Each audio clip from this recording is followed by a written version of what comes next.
Right, so the bobotie is ready and we're going to see what it's like. So if you remember, we had the 2018 Beaujolais and we had the 2017 Riesling.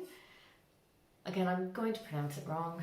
I will write it down instead and put it on the YouTube channel, what it is. I'll attempt to pronounce it. Weingut Brundelmeyer. Weingut Brundelmeyer. Did I do okay? Do let me know. As before, we're going to start with the white because it's cold and I want to put it back in the fridge. One thing when you're doing a tasting, forget the cooking part for a minute. They always say there's little things, make sure you're not wearing perfume. Make sure you haven't cooked, because all those little things can affect the flavor and the smells of what it is that you're tasting. So right now I'm smelling a huge amount of the bobotie. The bobotie smells very curry-like.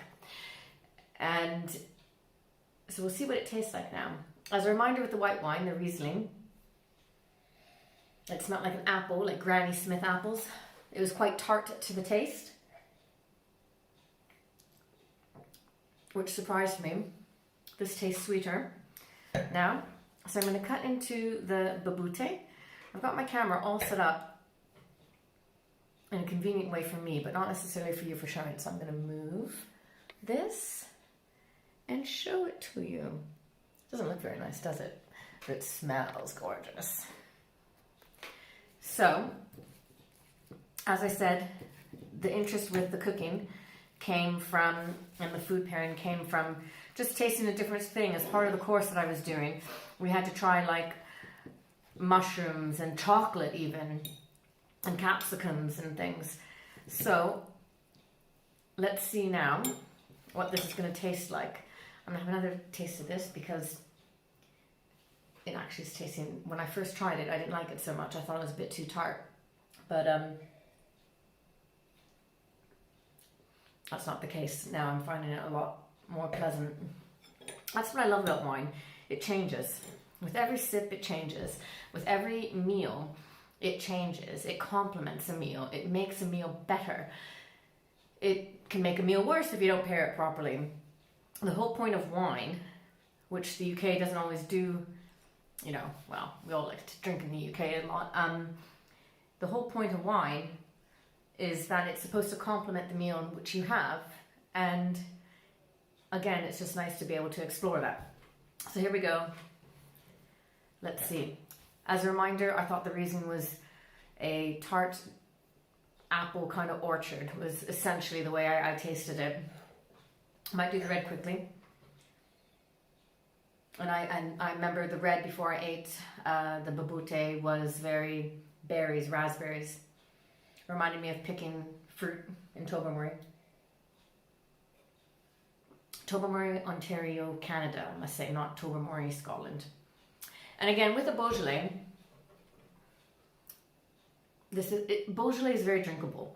It should be anyway. It's quite a nice wine. It's sort of one of the reliables, I think. If you go to a dinner party, grab a decent bottle of Beaujolais. I mean, that's so good.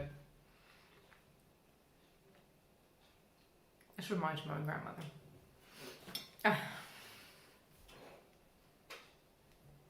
That's stressful. So, let's try the wine.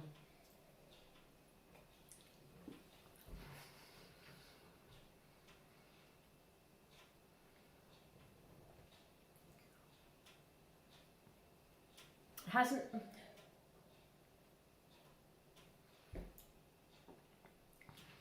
it's slightly less tart now.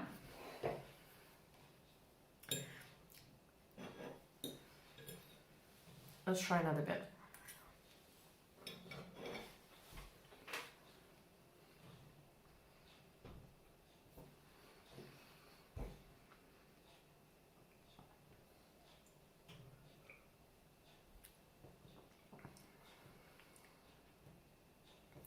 Okay, so it's interesting I told you how it was more like a green apple prior to tasting it.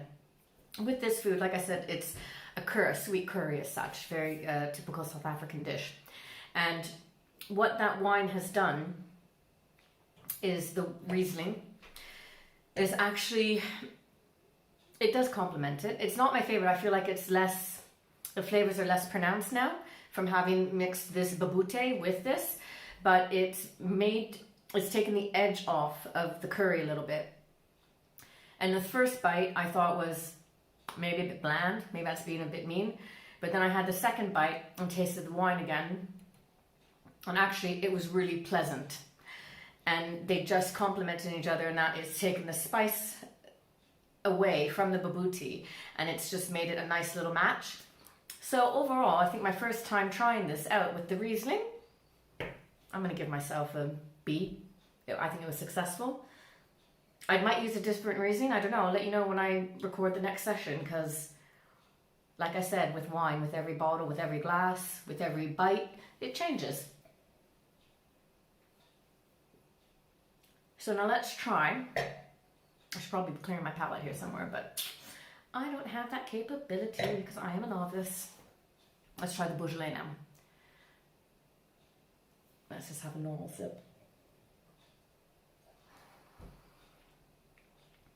The reason I chose a white and a red was because I'm doing my research and what could go with a Bobotie. Beaujolais came up, and I think white, and I thought that was quite interesting because I can't see many reds in my head that would go with curries. And so I thought we'd try it. And like I said, with the Beaujolais, it's quite simple. It's a simple, drinkable wine.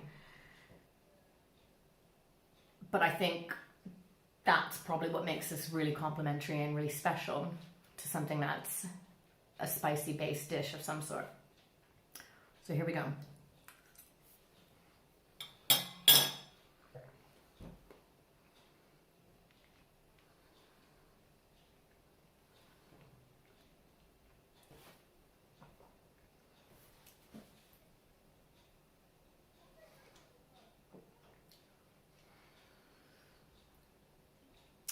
So when you have the Beaujolais prior to the Bobotie, like I said, it was simple, medium,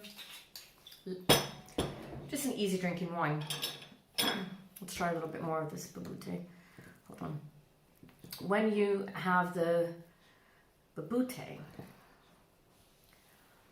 it makes the wine more pronounced in the flavors and the intensity on the tongue, and I'd say in the acidity actually.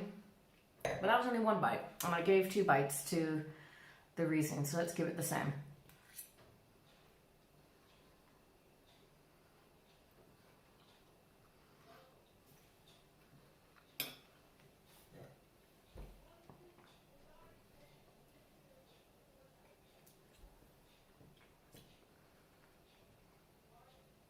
So it gives it a more pronounced flavor, definitely, after mixing these two, the Bobotie and this up. But the aftertaste, the swallow, is very sweet. It's nice. Like I said, Beaujolais has its little hidden secret talents.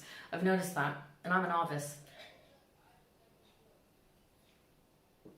And that's it. That's my first YouTube session. And I hope you enjoyed it, and I hope you want to continue the journey of wine discovery with me and food pairing with the wine. If there's, like I said, any wine you'd like to see sampled, any recipes you think would be great to try with it, do let me know. And subscribe to me. Follow me on Instagram, _Linklater-Beckett. And I really hope you enjoyed this. I had fun. This has been a real treat for me. A bit of memory lane, a bit of nostalgia, and good food and good wine to kind of go with it, which was the whole reason I decided to do this in the first place. So we'll see you at the next session when we pick another wine or two. And I'm leaning towards a Canadian favorite called Poutine. And yeah, I'm looking forward to that one because, like I said, it'll be interesting to find a wine that goes with Poutine. Talk to you soon. Thank you.